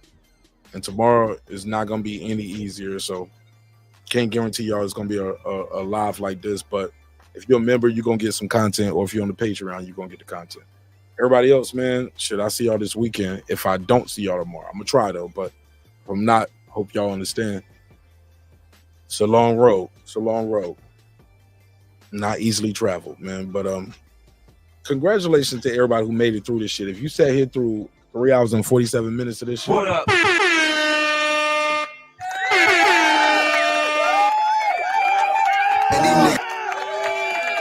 I'm not. Go back to your country, white power. Appreciate Jerry for pulling up, man. Shout out to Jerry. Jerry, you killed that shit tonight. Clips, Brandon Washington, everybody in the chat. I love y'all. Hope you love yourself. If not, guess what? God loves you, and so does Martin Ash here at Breaking Beats and the neighbors in the neighborhood. Hey, look, man. Sometimes we're gonna agree, sometimes we're gonna disagree.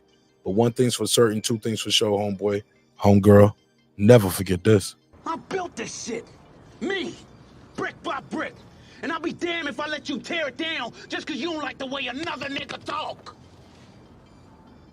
I say it every single night. I say it every night. I don't know why y'all don't believe me.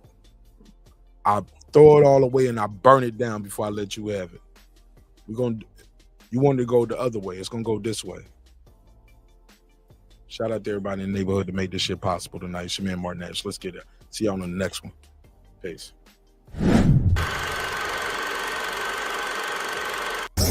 Hey, it's Antonio Tarver, champion. You watching Martin Ash at Breaking Beats. I usually don't do drops, but I'm going to give you one, bro. I'm going to give you one. I love you, champ. This that squad side.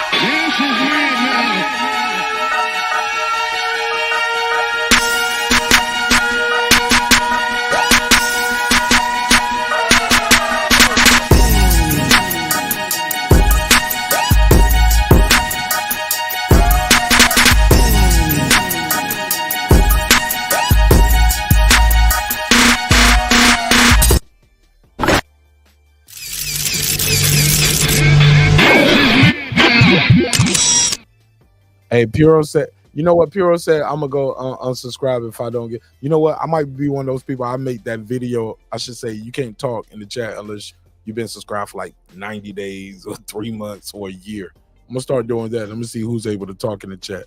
You can't talk in the chat unless you've been subscribed for 6 months or some shit like that. Yeah. That might be my new style. Let's see who's still able to talk to me in the chat. I mean, I won't get notifications, so I unsubscribed and subscribed it. Whatever, nigga. I don't give a fuck. I don't care. Subscribe. I don't care how many subscribers he has. Support him. So he made all this possible. He made this possible. Not at all, Dr. Mark. God made this possible. And so the viewers like you. I see y'all on the next one. Peace. If you think I'm here to play around with y'all, God damn it, I'm not.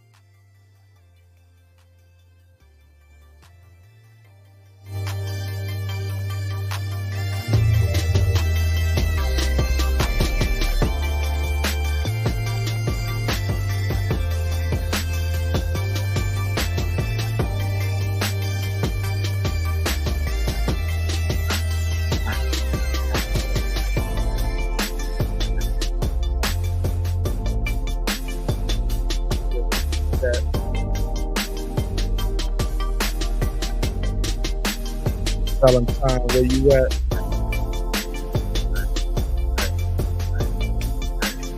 Nick Riggs, this bitch. Pittsburgh T on the Twitch.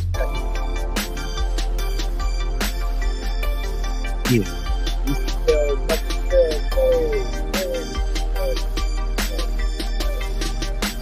And nigga flip on the way. I love y'all, man. Peace.